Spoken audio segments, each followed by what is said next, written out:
You're not my future. You're just fun, my girlfriend said when she rejected my proposal in public. I smiled, paid the bill, and left without arguing. Weeks later, she showed up crying at my door, ring in hand, begging for a second chance. I had a better idea. Hey, Reddit. I was the guy who did everything right in a relationship. Planned, supported, showed up, all of it. Then the woman I loved used me as stage decor to boost her ego. So I said nah, kept my pride, and stepped back. But she wasn't done performing yet. Before I get into the mess, let me start from the beginning. Name's Riven Hale, early 30s. Project manager in tech, regular family, nothing dramatic. I'm sarcastic by default, and I don't chase people who disrespect me. I'd been with Zoya Vale for 3 years. She was the type everyone noticed. Pretty, loud charm, always center stage without trying. Our relationship worked because I built, and she received. I didn't mind back then. Thought that was love. Romano's was packed that night. Noise everywhere, lights bright enough to make everything look extra polished. I'd planned the proposal down to the minute. I slipped Jules, the manager, a tip earlier that week so he'd dim the lights when I stood. When we walked in, he gave me a quick nod like the plan was locked. I had the ring in my jacket. Speech ready. Hands steady even though my chest felt tight. I wasn't scared she'd say no. I was more worried I'd mess up the words. Not that it mattered in the end. Dinner went normal. She talked about a coworker she couldn't stand. I nodded, waiting for Jules's signal. Eventually, he passed by and did the small chin tilt. Time to go. I stood up. She looked confused for half a second. Then her eyes widened with the oh no kind of realization. People around us noticed instantly. I dropped to one knee, opened the box, and delivered the speech exactly how I practiced. Clear, steady, nothing cheesy. She froze for a beat. Then she laughed. Loud. Sharp. The kind of laugh people use to cover embarrassment. A woman next to us actually cringed away from her plate. Zoya waved her hand like I just asked her to split the bill. I'm not trading my freedom for a ring. Don't tie me down like that. Let's stay casual. Romano's went dead quiet. Fork stopped midair. Jules froze, holding 2 plates. Someone across the room whispered, "Oh, damn." I stayed kneeling for another second. Then something in me shifted. Not heartbreak, just a switch flipping from caring to watching. I stood up slowly, closed the ring box like I was shutting a kitchen drawer, and gave her a small, calm smile. The kind that makes people uncomfortable because it shouldn't be that calm in a moment like that. You're absolutely right, I said. Smart move. No anger, no sarcasm. Just flat truth. She blinked like she expected tears or some dramatic speech about destiny. Instead, I signaled the waiter. He approached carefully, like I might explode. I paid the full bill, tipped way too much out of habit, thanked Jules, and walked out. Didn't say a single extra word to her. Outside was colder than I expected. I was halfway to my car when I heard her heels clacking behind me. Riven, what the hell was that? You're just walking out? She was angry, but underneath it I heard confusion. The kind that shows up when someone loses control of the script they thought they were writing. I turned around, hands in my pockets, completely steady. Casual, I said. Cool. I'll match your energy. The look she gave me was a mix of offended and scared. Like she didn't know if I was serious or punishing her. I didn't clarify. I didn't comfort. I got into my car and left. The drive home was quiet roads and dim streetlights. I didn't play music. I didn't talk to myself. I let the silence take up space. After a few minutes, I tapped my phone and called Dax Park, my closest friend. He picked up on the second ring. What's up? He asked. Sounded like he was walking somewhere loud. She laughed at the ring, I said. In public. He went quiet long enough that I knew he was processing, not judging. Then he said, so she laughed at the ring in public and wants you to chase. Cute. You chasing? Nope. Good. Go home. Don't text her tonight. I didn't promise anything. I just said, yeah, and hung up. When I got home, the place was dark. I put the ring box on the kitchen counter next to my keys. No dramatic gesture, just placed it down like it was any other object. I sat on the couch in the dark. No TV, no lights. I wasn't shaking. I wasn't crying. I wasn't angry. I was just done auditioning. I woke up the next morning to the usual buzz on my phone. A good morning text from Zoya, same as every day for 3 years. Normally, I replied within seconds. That morning, I just stared at the screen. Not angry, not sad, just done explaining things she already knew. I set the phone down without answering. I didn't send my usual check-in at 9. I didn't ask how her commute was. I didn't send the random memes she always pretended to be surprised by, even though she expected them. I kept my replies short and polite when she texted later. Nothing rude, nothing heated. Just bare minimum. The energy she said she wanted. She didn't notice at all that day. She was used to my attention showing up on schedule like a utility. By day 2, she sent, "Are you busy?" I answered 4 hours later with, "Yep, work's heavy." No emojis, no follow-up. That was apparently still normal enough that she didn't question it. She talked about her lunch, her coworker, her nail appointment, whatever. I didn't add anything. Just simple acknowledgments she couldn't twist into an argument. By midweek, she finally started to feel something was off. "Why are you acting weird?" she texted right after lunch. I read it once, put my phone down, finished a meeting, went to grab water, then answered, "I'm taking your advice," keeping it light. 10 minutes passed. Then, what does that even mean? I didn't explain. I just let it sit. If she wanted casual, she'd get the unedited version of it. That week, I went back to my old routines like someone flipping on a switch. Gym sessions I'd skipped for months. Late nights catching up on projects I'd abandoned because she always wanted to call. I met up with Dax one evening just to shoot the breeze at the gym and grab a late coffee after. He took one look at me while we stretched and said, "You look like you slept for once." "I did," I said. "No 3-hour emotional work shifts today." He didn't need details. He already knew the whole story from the night before. At the cafe after, he leaned back in his chair and said, "She reaching out yet?" "Yeah, she thinks I'm being weird." He nodded the same way someone does when they get a puzzle piece they expected. Casual is a two-way street. If she wants the vibe, she gets the bill. I smirked. Exactly. That was the tone of the week. Steady, simple, controlled. No edge. Meanwhile, Zoya tried every trick she thought would reel me back in without making it look like she cared too much. She'd send long paragraphs about her day, slipped in with lines like, "You're being distant," or "Is something wrong with us?"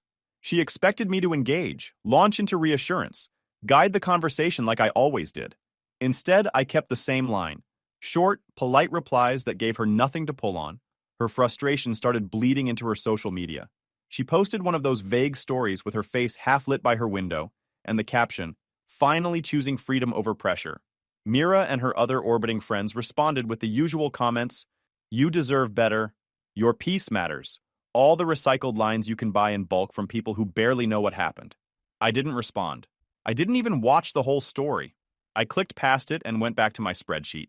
I skim-tapped through most of what she posted. Friends sent screenshots when I missed something.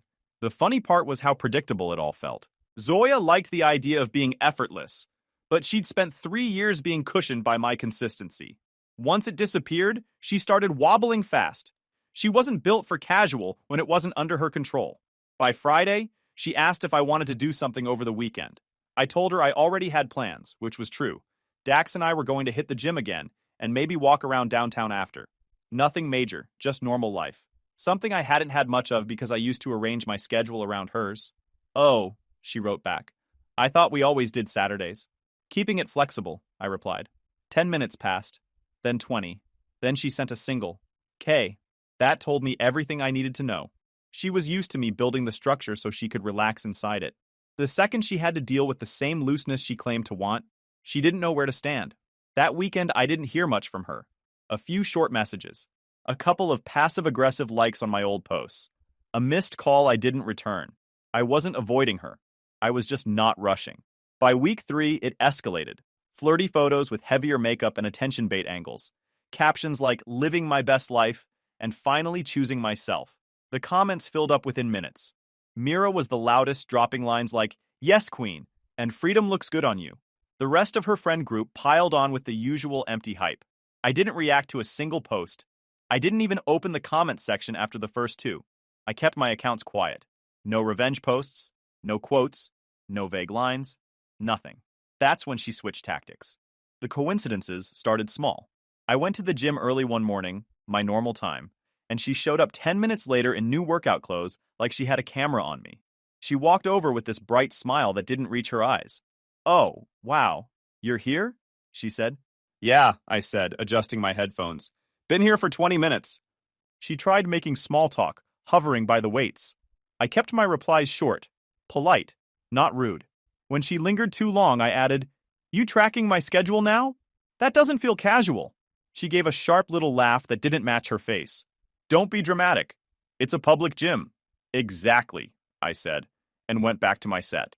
2 days later, I went to a coffee shop before work, the one I'd gone to for years. She walked in 20 minutes after me, wearing a blazer like she was in some commercial. "Oh my God, Riven, what are you doing here?" "Coffee," I said. "What are you doing here?" She paused half a beat too long. "Passing by." "Cool." I stood up, closed my laptop, and grabbed my stuff. "Enjoy your morning." She tried to cover her confusion, but it clung to her face as I walked out. That afternoon she sent, "Are you avoiding me?" "Not avoiding," I wrote. "Just not chasing." She waited 2 hours, then wrote, "You're punishing me." I answered, "Punishment is control. This is just me not auditioning anymore." She left that on read for the rest of the night. Later that night, I got a new message, one I didn't expect. Kira Vale, Zoya's younger sister. We weren't close, but she'd always been straightforward. Nothing like her sister's friend circle. She never played along with Zoya's dramatics. Her message was short. "You weren't wrong to propose. Can we meet? There's something you need to know." No emojis, no fluff, just the truth in plain text. I sat there for a second, reading it again. Kira wasn't the type to stir trouble unless something serious was behind it. I typed back, "When?" She replied instantly, "Tomorrow. Not at your place. Somewhere neutral." I agreed. Whatever she wanted to tell me, it wasn't going to be small. And from the tone of her messages, it didn't sound like she was on Zoya's side anymore. Kira picked a neutral spot, a small outdoor cafe near the library. Public enough that nothing could spiral into drama, quiet enough for a real conversation. She was already there when I arrived, seated at a corner table, hoodie up, hands wrapped around a cup she probably hadn't taken a sip from. "Hey," I said, sitting down. She nodded once. "Thanks for coming." Kira wasn't the type to waste time, and she didn't. She looked around, made sure no one familiar was nearby, then leaned in. "I'm just going to tell you everything," she said. "You can do whatever you want with it." I waited. She exhaled. Zoya's been using fear of marriage as a shield. She doesn't actually believe any of the things she said at Romano's. Not the way she said them. I stayed quiet. "She says she's scared of commitments," Kira continued. "But really, she likes having you as the stable person while she keeps doors open everywhere else. Attention, backup plans, whatever makes her feel big." She made a small hand gesture, searching for the right word. She treats it like a game. I didn't react. It didn't surprise me as much as it should have. Kira kept going. "And the restaurant thing? It wasn't panic. She told me later she wanted to reset the power. That's what she called it. She said rejecting you in public would remind you that she's the one deciding the pace." I felt something settle inside me, like a puzzle piece dropping into place. Kira looked down at her hands. "She didn't think you'd stay calm. She thought you'd break, cry, beg, or promise her some big change. Something she could hold over you." I let out a slow breath. "She planned that?" Kira nodded. "Mira helped. Mira told her, if he really loves you, he'll prove it. Make him fight. Make him push harder." They were talking about it for a week. Mira kept saying you were getting too comfortable, too confident. They wanted to shake you. I leaned back in my chair. So the whole thing was staged? Not fear? Not confusion? No, it was a move. It was a... She met my eyes as she said it. Then she added, "And there's more." I waited. "She's been browsing apartments, asking me what neighborhoods I think are good solo starter options. Looking at leases. She said she wanted a backup plan in case she needed space from you after the proposal." I blinked once. "Before the proposal?" "Yeah," Kira said. "Before." So she'd already been planning an exit strategy while I was planning a future. Kira looked sick saying it. She wanted to see how much she could push before you snapped back into chasing. That's how she and Mira worded it. They thought humiliating you in a busy restaurant would make you double down on proving something. I stayed silent. There was nothing to respond with that wouldn't sound too calm or too sharp. "And when you didn't react the way they expected," Kira said, "she panicked. All this casual stuff she's posting? She's trying to make you jealous without admitting she messed up." I nodded once. "Makes sense." Kira paused, then leaned in again. "I'm telling you this because I'm tired of watching her treat people like props, and because I don't think she's done yet." "Meaning?" "Mira's pushing her to stage another scene," Kira said. "Something public again. Something to force you to engage.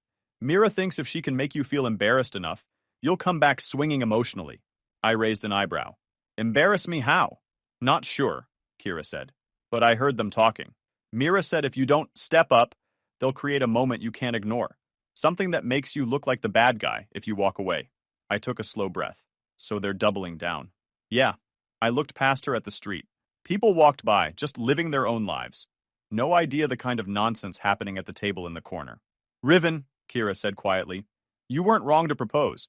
You weren't the problem. She is. Maybe, I said. But I'm definitely done being her project. Akira gave a tiny relieved nod, like she'd been hoping I'd say that. I took out my phone and sent one quick text to Dax. It wasn't fear. It was a move. He replied instantly. Knew it. Your call now. I pocketed the phone and stood. Kira looked up. What are you going to do? Nothing dramatic, I said. Just not being a prop anymore. She nodded. Good. She doesn't deserve a reaction. I paid for both coffees even though she barely touched hers. She didn't argue. She looked tired.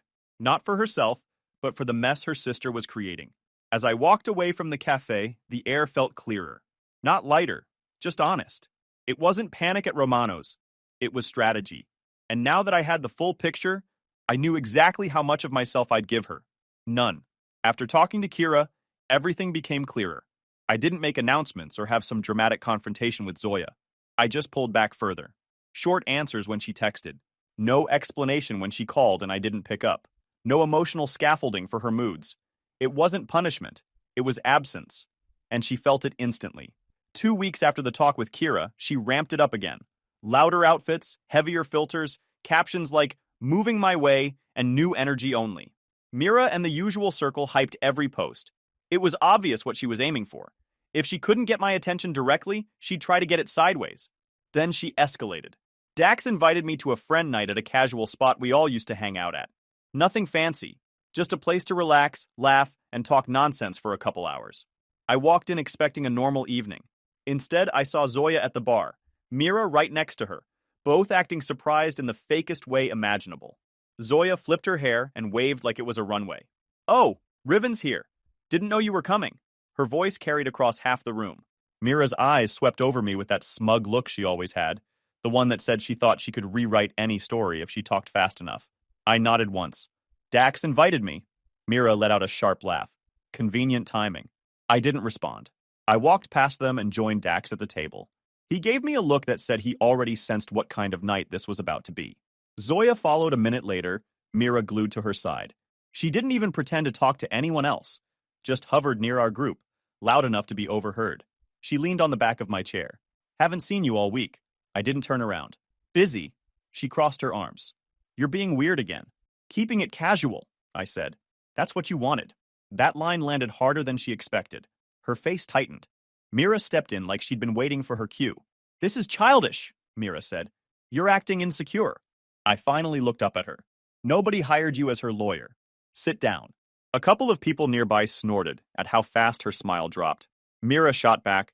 You're insecure. That's why you're doing all this. I stayed calm. Insecure men beg. I'm just done. The room went quiet enough that even Zoya paused. She looked between me and Mira like she wasn't sure who was supposed to be leading her in this scene. I stood up, grabbed my jacket, and told Dax I'd text him later. He gave a subtle nod. He understood. As soon as I walked outside, I heard rapid footsteps behind me. Zoya caught up, grabbing my arm like she thought I'd disappear if she didn't. Riven, stop walking away from me, she hissed. You can't just ignore me and act like I'm the problem. I'm not ignoring you, I said. I'm just not entertaining any more games. She stepped in front of me to block the sidewalk. You're supposed to fight for me. I stared at her for a beat. Fight for someone who laughed at me? That's not love. That's self-harm. The words hit her so hard she actually stepped back. She shook her head like she didn't hear me right. You're twisting everything. You're making me look crazy. You're doing that yourself, I said. She clenched her jaw, glancing over her shoulder toward the windows, where our friends were inside watching. She lowered her voice, but it came out shaky. I only rejected you because you were getting too comfortable. I wanted to see how much you cared. You wanted a reaction you could control, I said. You didn't get it. She pressed her palms together like she was trying to keep herself from yelling. Then show me something now. Fight. Do something. Anything. I looked at her, really looked. Everything Kira told me was written across her face. Panic, confusion, entitlement, and the desperate need for an audience. You want something public? I asked. Her eyes snapped up. Yes. Fine. I stepped back. If you want this so bad, propose to me tomorrow. Right in front of everyone. She froze. Completely. What? She whispered. You heard me, I said. If you want seriousness, you step up. You propose. Make it loud. Make it clear. No more hiding behind excuses. She stared like I'd just spoken in a language she didn't understand. I can't do that. she said. Then stop expecting me to do all the work. Her mouth opened, closed, opened again. No words. Just shock. Behind her, I could hear the bar door open. Mira stepped outside like she was checking where her puppet had gone. Zoya turned toward the noise, and the panic rushed across her face faster than she could hide it. She whipped back to me. You're being ridiculous. No, I said. I'm being done. She raised her voice then, finally letting the frustration crack out. You'll regret this. Everyone will know what you did to me. I didn't even blink. Tomorrow, I said. If you really want this, propose in front of everyone. I walked away before she could say another word. Behind me, her voice carried down the street. Angry, loud, confused. But she wasn't yelling for me. She was yelling because the one thing she counted on, my chase, was gone. I showed up to Romano's the next day because I already knew she'd be there. Kira's warning, the way Zoya reacted outside the bar, the sudden need for a public audience, it all pointed to one place. Romano's was her stage, and she wasn't done performing. When I walked inside, the setup was obvious immediately. Zoya was at the same table we'd sat at during the proposal, dressed like she was ready for a magazine cover. Mira sat on her left, pretending to scroll her phone. Two more of their friends were positioned nearby, acting casual but looking up too often. Even Jules, the manager, looked irritated, like he'd been forced into hosting another scene he never asked for. Zoya spotted me and straightened up instantly. Riven, she called out, loud enough for half the room to hear. Can we talk? The tone was rehearsed, hurt but hopeful. The kind that plays well to strangers who only hear one side of a story. I approached the table slowly, keeping enough distance that I wasn't sucked into whatever script she'd written overnight. Mira watched me with that smug, calculating stare, already waiting to insert herself if the scene didn't go according to plan. Zoya stood, pressing her fingers to her eyes like she'd been crying. The tears were too clean, too quick. I'm so sorry, she said, voice trembling for effect. I didn't mean to hurt you. I made a mistake. A huge one. A couple at a nearby table glanced over, sensing drama. Exactly what she wanted. Before I could respond, she reached into her bag and pulled out a small ring box. Cheap, flimsy, clearly bought a few hours ago. She snapped it open with a shaky breath. I had thrown her a dare the night before. By morning, she had spun it into a production. Then, like she was auditioning for a part, she dropped to one knee. People gasped, phones tilted.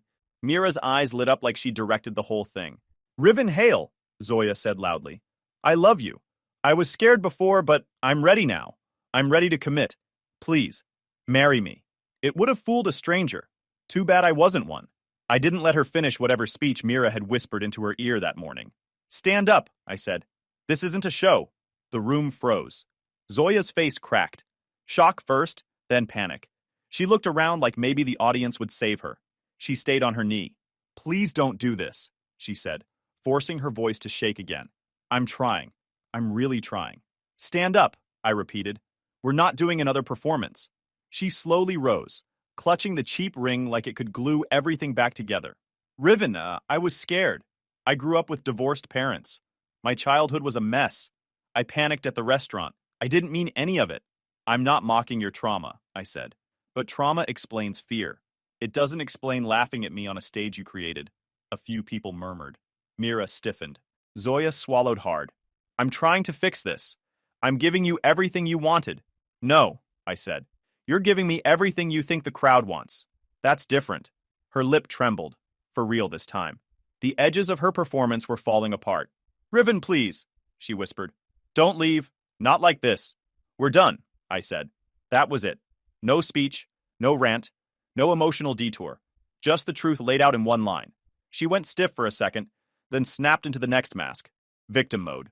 Her voice rose sharp and shaky. He pressured me, she shouted, looking around the restaurant for sympathy. He's controlling. He manipulates everything.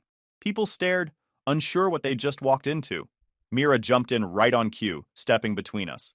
You don't get to twist it back on her, Mira said. You're making her look crazy when she's trying to fix things. I raised my voice once, just enough to cut through the noise, not enough to yell. You rejected me in public. Now you're trying to use public to undo it. I'm not your prop. The room went silent again. Zoya's face crumpled, and for once Mira didn't have a fast enough comeback. She opened her mouth like she had something ready, but nothing landed. She pointed at me instead. You're heartless. You just want to feel powerful. I looked at her and said, You're not the main character. You're just the editor of a bad script. A couple people near the bar coughed into their hands, hiding reactions. Zoya's friends froze completely. Zoya let out a raw sound, part anger, part panic. You're making a mistake. Everyone will know what you did to me. I'll tell them everything. I didn't slow down. Tell them the truth, I said. If you can find any. And with that, I turned and walked out of Romano's. Behind me, her voice echoed through the restaurant doors. Accusations, insults, desperate lines she probably thought would hit harder if said loudly. But none of it stuck. None of it mattered. None. Because she wasn't yelling for me. She was yelling because the stage collapsed and the script burned. And for the first time since I met her, she had no audience left to perform for. By noon the next day, Zoya had already rewritten the entire Romano's meltdown into a tragic epic where she was the wounded heroine. She posted a long story online, a wall of text over a sad-looking selfie. The caption made it clear she was going for maximum sympathy.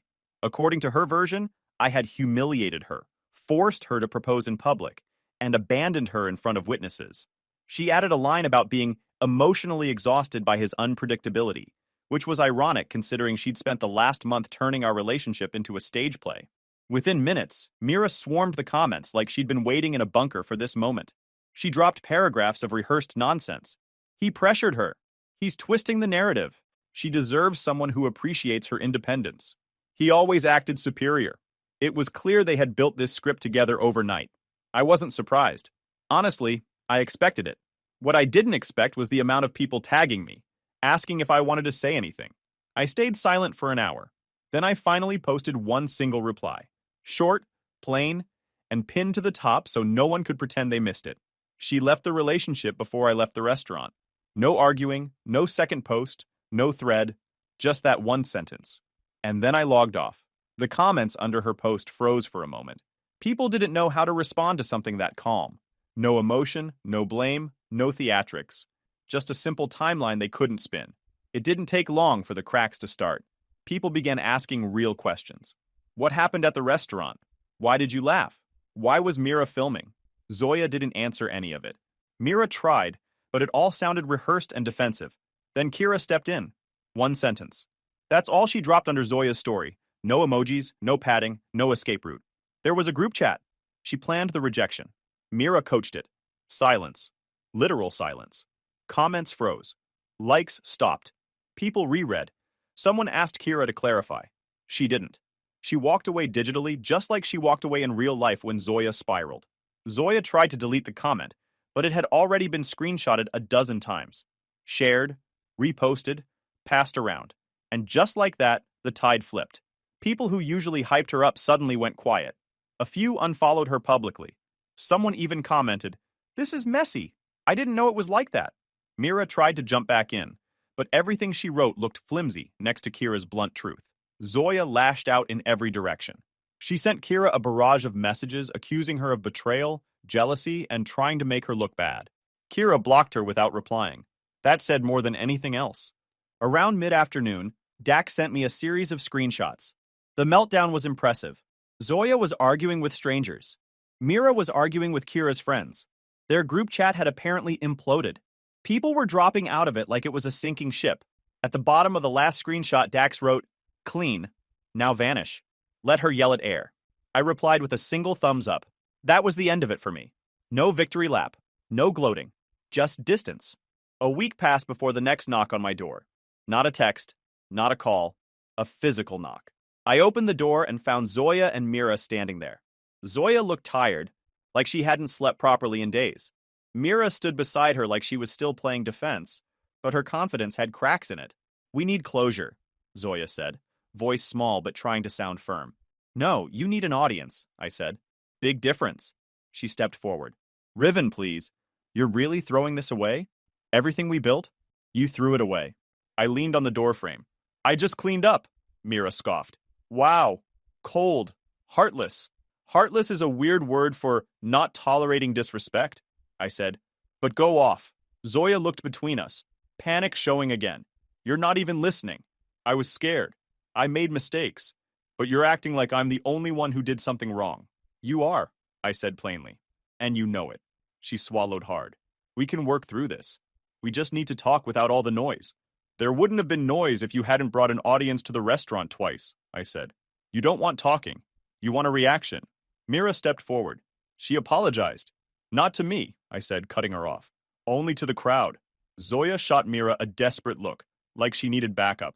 But Mira didn't say anything else. She just folded her arms tighter, realizing her lines weren't landing anymore. Everyone is judging me now, Zoya said, voice breaking. Do you even care what it's been like for me? You made it public, I said. You wanted attention. You got attention. She opened her mouth again, but nothing coherent came out. For the first time since I met her, she looked genuinely lost. Not dramatic, not acting, just lost. Because there was no audience left to rescue her. Not Kira, not Mira, not her friends who quietly unfollowed her, not the strangers who read the truth and walked away. This was the moment she realized she had burned the entire stage down herself. I stepped back inside. We're done, I said. Please don't show up here again. She stared for a long second, waiting for me to soften, waiting for the old me, the builder, the fixer, the one who patched every crack she made. I wasn't that person anymore. Eventually, she turned around and walked back to the parking lot. Mira followed, and for the first time, she didn't say a single snide word. They both looked smaller without the spotlight they depended on. After that day, Mira faded out of the social circle entirely. People had finally connected the dots and realized she'd been stirring the pot for years. Without Zoya shielding her, she had no footing. She sank quietly and completely. Zoya tried posting a few more vague stories about growth and new chapters, but the engagement never recovered. People were polite but distant, no hype, no emotional audience, no stage. As for me, life felt clearer, lighter. My days weren't built around fixing someone else's mood or managing someone else's image. I didn't need to prove anything to anyone. She wanted freedom. I just made sure it came with the bill. And that was enough. A few months after everything ended, life got quiet again. No constant calls, no vague posts to decode, no chaos disguised as love. I woke up earlier, worked out more, actually enjoyed my own company. The silence that used to feel like loss started to feel like peace. People stopped asking about Zoya once they realized there wasn't going to be some dramatic reunion. Kira texted me once to say she'd cut contact completely, and that she was finally doing better too. Dax kept me grounded, reminding me that calm doesn't mean boring, it means stable. Zoya eventually moved cities. I heard it through someone mutual, then forgot about it an hour later. Mira vanished online, her curated empire gone with her. I didn't need to prove anything anymore. No last words, no revenge post, no explanation, just space. Sometimes people ask if I'd do it differently. I wouldn't. Walking away wasn't about winning. It was about finally realizing I didn't owe anyone a performance. She wanted freedom, and I gave it to her. The difference was, I learned how to live in mine. And this time, no one was watching. Guys, we are so close to hit 100,000 subscribers on this channel. If you are not subscribed to the channel, please consider subscribing. It really helps hit that 100,000 mark. Thanks for making this dream come true.